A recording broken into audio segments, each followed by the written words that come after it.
अस्सलामु अलैकुम व रहमतुल्लाहि व बरकातुहू मन इत्तबा वल हुदा।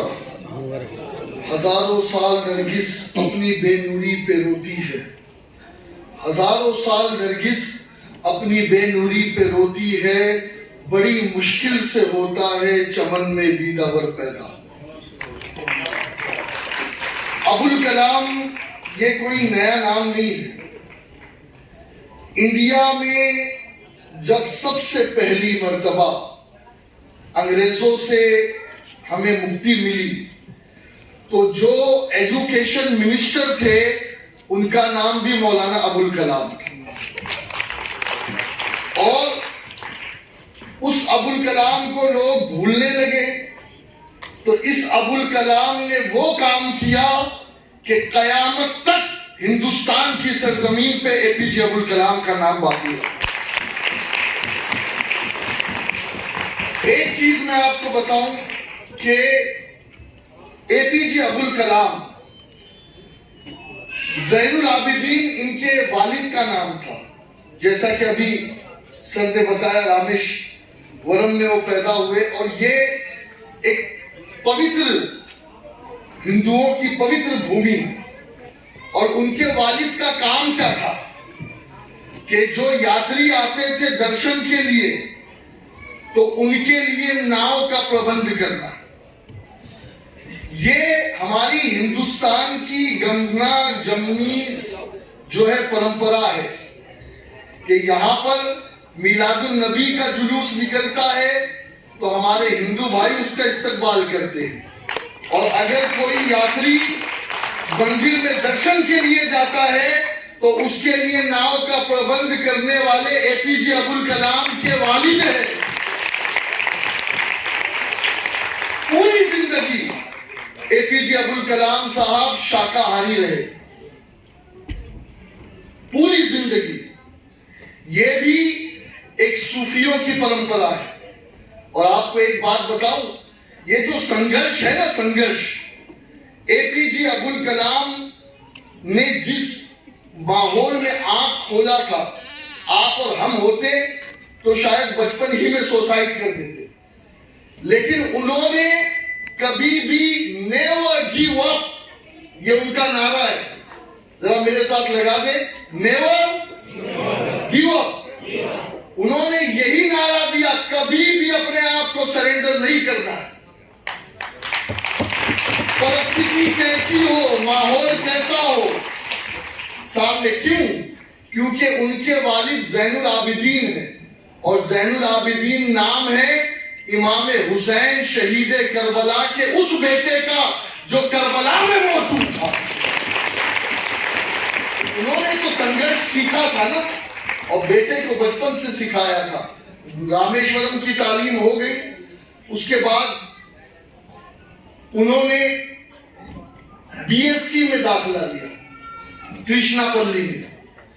कृष्णापल्ली में बीएससी में दाखिला लिया तो बाप ने कहा मेरे पास पैसा नहीं है। बहन जिसका नाम है ज़हरा, ये ज़हरा हुसैन की अम्मी है, अली की बीवी है, रसूलुल्लाह की चहीती बेटी है। जब भी भाइयों को पढ़ाने की बारी आई है तो बहनों ने ही सपोर्ट किया है। इन बहनों को मामूली मत समझना, इनका बहुत योगदान है हमारे पीछे, हमें खड़ा करने में। ज़हरा ने अपना मंगलसूत्र, अपना जेवर सब कुछ गिरवी रखा, बेचा, कहा भाई तुझे पढ़ाई करनी है, पीछे नहीं देखना है।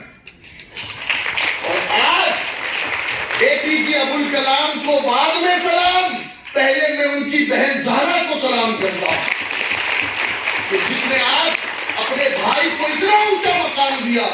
ये नारियों को आप क्या समझते हैं? वो दुनिया की और कौमें हैं जिनके वहां लेडीज का रिस्पेक्ट नहीं है। हमें तो जो कुछ, हम अगर आज खड़े हैं तो हम ये समझ रहे हैं कि एक नारी की दुआ हमारे पीछे काम कर रही है, वो हमारी माँ है। बातें तो बहुत कुछ हो गई। जाम्बिया से आए हुए हमारे यूसुफ साहब ने और प्रोफेसर साहब ने, और फिर अमीन, इनका नाम ही अमीन, अमीन कहते अमानतदार को। और यकीनन इनको जो भी पोस्ट मिली है, इन्होंने हमेशा हर पोस्ट के साथ अमानतदारी की है। और हमारी दुआ ये है कि अल्लाह इन्हें मजीद तरक्की अता फरमाए और मजीद इनका कैरियर जो है वो औज सुरैया को छुए। बहुत सारी चीजें बयान हो चुकी है। दो सेइंग मैं एपीजी साहब की कह करके, देखिए अबुल कलाम हमारे जो है वो बातों में कब कही जाती है, कहाँ कही जाती है, मैं बताऊं। कलाम कहते हैं सेइंग को, कलाम कहते हैं वर्ड को, अल्फाज को, तकरीर को, बोलने को, क्या कहते हैं?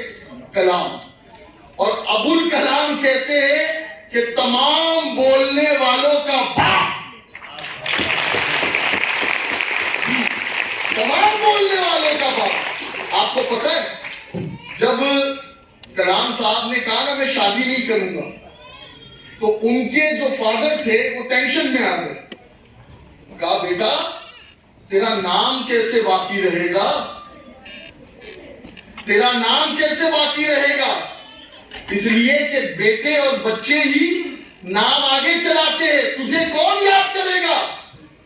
तो कलाम साहब ने कहा कि मैंने जिस भारत में जन्म लिया है और उस भारत के लिए जो मेरी सोच है, ये भारत मेरा नाम रोशन करेगा। और याद रखें एपीजे अब्दुल कलाम ने इस मिट्टी से वफा की है, इस मिट्टी से वफा की है। कहां गए थे मालूम है आपको? इसरो बाद में गए, पहले नासा गए थे, फर्स्ट नासा विजिट की। जब नासा गए तो नासा जाने के बाद उन्हें खुशी बहुत ज्यादा हुई, बहुत ज्यादा। किस बात पर? एक पेंटिंग देखी उन्होंने नासा में। पेंटिंग में क्या था कि टीपू सुल्तान अंग्रेजों को भगा रहे थे और टीपू सुल्तान उन पर हमला कर रहे थे और एक पेंट थी वहां पर। तो उन्होंने इस पेंटिंग को देख करके खुशी का इजहार किया कि वो टीपू जो सबसे पहला क्रांतिकारी और सबसे पहला देश को आजाद करवाने वाला, वो आज भारत का एक आदमी, नासा में भी उसकी तस्वीर मौजूद है। मुझे खुशी हुई कि हमारे आदमी की तस्वीर मौजूद है। और फिर सुनो, वो जो प्रेरित हुए ना, सबसे पहले अंग्रेजों के खिलाफ तोप बनाने वाले, मिसाइल बनाने वाले टीपू सुल्तान थे। तो उन्होंने यही कहा कि ये जो 150 साल वाली परंपरा थी, अंग्रेज 70 तोप ले गए थे। जब टीपू सुल्तान शहीद हुए तो 70 तोप ये वापस, कोहिनूर तो अभी तक नहीं आया, पता नहीं कब आएगा। हाँ, लेकिन सुने, उन्होंने ये कहा कि अगर वो मिसाइल 150 साल पहले हमारी तोप वो चोरी करके ले गए तो हम हाथ पे हाथ धरे नहीं बैठे रहेंगे। एपीजे अब्दुल कलाम ऐसी मिसाइल देगा कि कयामत तक इस भारत के सामने कोई खड़ा नहीं हो सकता, इस भारत से कोई आंख नहीं मिला सकता, इस भारत का कोई मुकाबला नहीं कर सकता। होगा कोई पाकिस्तान में अब्दुल कदीर, लेकिन एपीजे अब्दुल कलाम का जवाब पूरी दुनिया में होगा, पूरी दुनिया में होगा।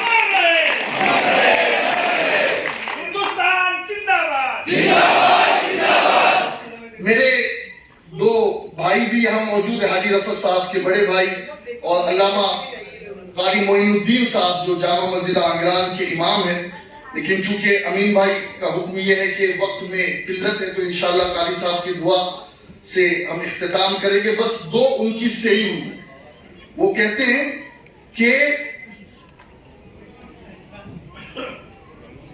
इंतजार करने वालों को, बच्चों के लिए उन्होंने कहा है कि इंतजार करने वालों को, कुछ लोग होते ना वेटिंग लिस्ट में रहते, तो कहते इंतजार करने वालों को इतना ही मिलता है जितना कोशिश करने वाले छोड़ जाते हैं।